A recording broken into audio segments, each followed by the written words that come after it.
Hey guys, today we are going to review the Utorch S1 Mini. Guys, I may be premature. This might be light of the year. Now, it's still early in the year, there's a lot going on, but this may be flashlight of the year. I'm really digging this. Of course, we can see right off the bat the stylings from this are directly kind of from the Olight S1 Mini as far as size and look and all that, so it is very cool. Major difference though, guys.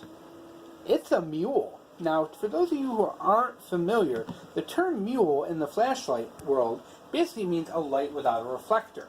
And you can see there's no reflector in there. There's a convex lens, which you typically see with those cheap zoomy flashlights, but this is not a zoomy. The purpose being is that it doesn't give you a hot spot. You get, essentially, one big beam.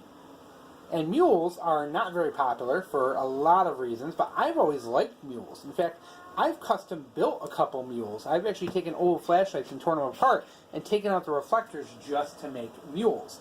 Why? They are fantastic for reading at night. When you're reading a book and you've got this on your, like your ball cap or something like that, it gives you a very nice even light for reading or working up close if you're working on something. You know how often if you have a flashlight up close, it leaves that bright hot spot and it washes everything out? Nope. I like mules for that reason. Alright, so let's go over the numbers. There's a lot going on with this light, guys. I'll tell you that right now. So you can see here we're not going to say them all, but you can see there's a high, medium, low moonlight strobe SOS beacon, and you have some different run times for them, and there's a bunch of stuff going on here as far as features. Yeah. So it has it's kind of a temperature control system which will help your temperature. It's the XPL HD V6. I'm not sure exactly what's going on with the HD. I didn't even know that was out, or if it's just something they made up. That is always a possibility. Battery capacity checker. Get some focus here.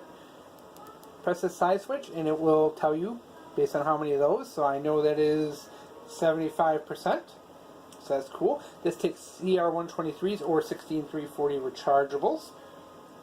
Now, operation. Alright, so of course your button turns it on. Keep hitting your button and it cycles through the modes, and you can see it changes brightness very slowly. That is awesome. So you're going to go through your high, medium, and low. It's very slow, guys. And that's it. Long press to turn it off. And that's it. Alright, so you get your Moonlight Mode by long pressing while the light is off, which is really awesome with a mule. Moonlight on a mule. Oh boy, am I happy. Now from here, a double click brings you to strobe. Another click brings you to beacon. And then that long beacon. And I think you double click to get back to, your moonlight. And then single click will cycle through your modes. Simple enough, huh? The only thing I like is it takes a long time for it to turn it off. There is a lockout as well. You hold the side button for 4 seconds and that will lock it out, which will do 1, 2, 3, 4. Okay, we should be locked out. You can see it goes to a momentary feature at the lockout, which is awesome. I think Olight pioneered that as well. That is an awesome feature I love in a lockout. So we're going to hold that again for 4 seconds. Okay. We are no longer locked out. Excellent. So let's see what else we got to talk about here. We have reverse polarity protection. We have... Ooh, it's a magnetic tail cap as well. I completely forgot. Yes, very strong magnet. It is just as good as like one of the Olights. So, very cool there. Let me make sure I'm not missing anything. Nope, that's it. So we're going to talk about this. Oh, did we go over the accessories? Probably not. And there, a couple of rings. That's it. So let's talk about this bad boy a little more in depth before we go. So that's a pretty interesting user interface. I love that it's got that magnet in the tail cap. Really a big deal to me. It's in there so you can easily replace it if you find something better. You can see the tube is pretty thin on this. It's a pretty thin tube. So it looks like it will take flat tops because that button does protrude out of there quite a bit. pocket clip, you can reverse it, but it just sucks. So if you want to put this on your ball cap, and the thing is, as you can see with here, this, it has a channel. It only can go in one direction, or not one direction, but in that specific orientation. So you can put this on your ball cap, you know, but you're probably going to have to, you know, it'd probably be a little, you know, weird, but yeah, it is reversible. You can do it either way. So it is tight too. Alright, so overall, very, very cool. It's a nice little light for the money. It's a mule, which is fantastic. You never see mules on the market, ever. Of course, you can tail stand it. You know, with that magnet, it makes it a really good work light. You have a lanyard hole here as well. That pocket clip is actually really good.